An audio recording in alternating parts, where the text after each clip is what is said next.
Hey everyone, Larry Walsh here for Channelnomics and the Margins, coming to you from Las Vegas, where I ran into my good friend Jen Waltz. Jen, how's it going? Oh, life is good. And I'm here with this genius, Larry Walsh. And so it's amazing to get some time with him, get his insights into the channel, and discuss what's facing MSPs and MSSPs in 2026 and beyond. So thank you. Yeah. Thank you for having me, Larry. Oh, no, no. I mean, look, you and I are here in Vegas attending Ride a Boom. Hmm. Um, Lots of interesting, really nerdy technical content here. Hmm. And the MSPs I've spoken with they've been eating it up. Yes. But there really is an undercurrent here of them really struggling. I'm not sure if struggling is the right word, but maybe is that they are feeling a bit of pressure in keeping up not only with the pace of change within the market, but they're at the same time they're also looking for more innovations from their vendors too. They're like, tell us when you're going to leapfrog forward. Right. That's a really interesting conundrum because the MSPs and the MSSPs are used to giving guidance and they are trying and struggling to get the proper guidance to help their business growth and do the right things for their customers.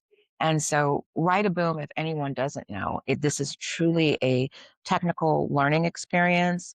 There is no selling to vendors on the floor or here. It's really to help MSSPs and MSPs think through their technology challenges and have some really thoughtful conversations. Like Larry, you've been in high demand. I'm surprised I'm actually sitting here with him because people are just like, "Hey, stop! I want to talk to you." So I feel great that I'm speaking with you um, because I feel that MSSPs and MSPs are struggling to come up with the right things to do by their customers in light of AI, not just generative, but also agentic, also securing identities, right? Because these AI tools have to be governed like they were actual humans.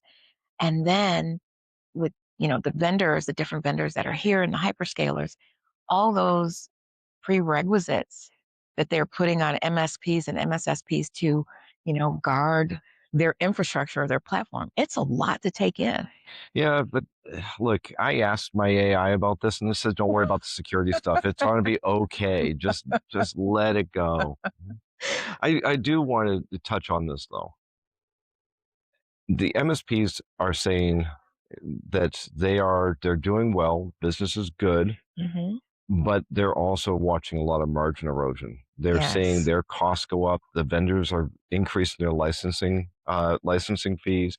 They're not able to pass those costs on to their customers. Well, Hmm. they will in time, but it's not an immediate thing that they can do. Hmm. And the level of competition is increasing. What do you hear from the MSPs?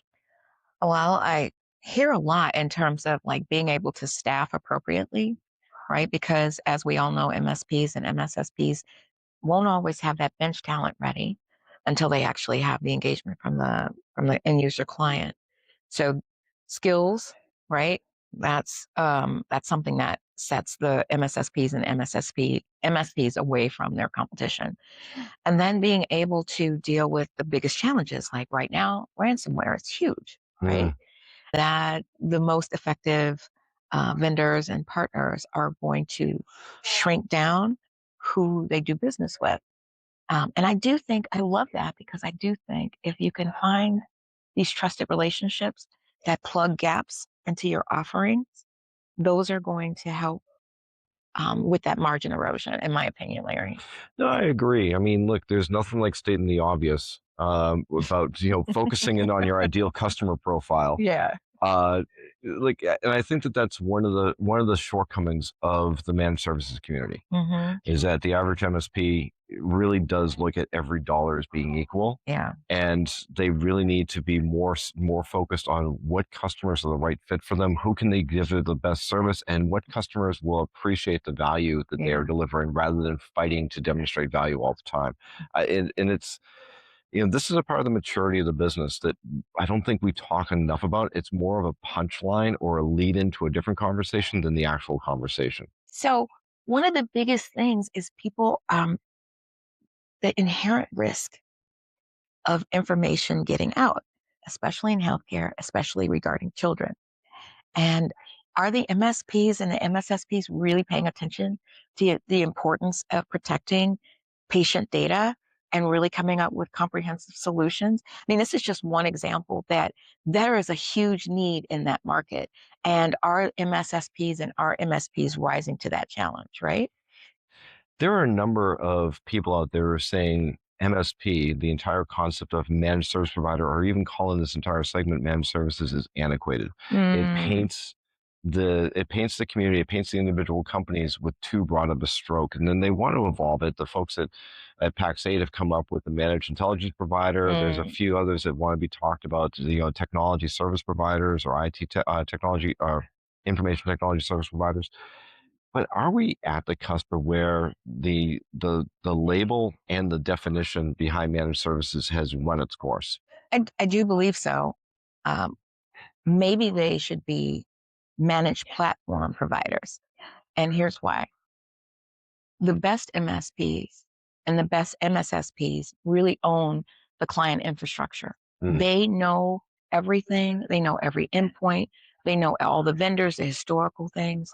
And to me, it's a platform play.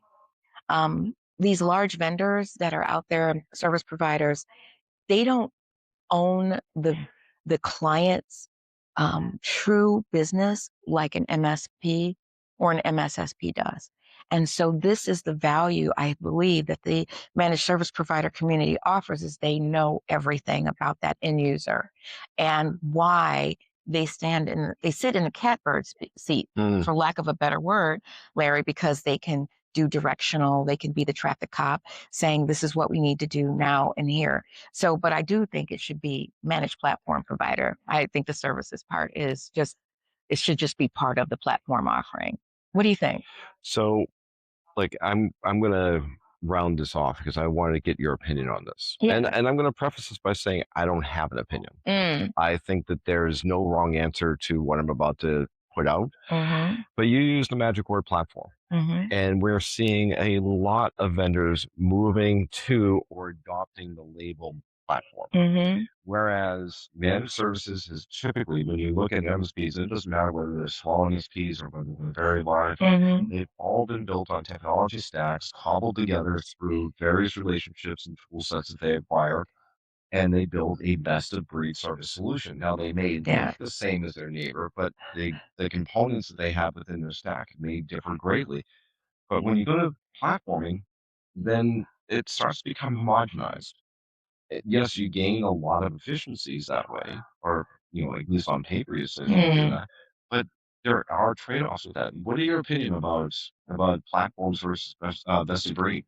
So having worked for, some of the world's largest companies like Microsoft, um, doing computing and now cloud services or cloud computing, and then Unisys, being a OEM manufacturer who really relied on storage and disaster recovery and so on, and then Equinix with connectivity, and then Crone with cybersecurity, especially identity and access management. To me, the platform marries an ecosystem. A platform provider is going to find the best ecosystem partners to surround that end user client with. Mm. I understand, you know, um, where people are going with talking about the platform.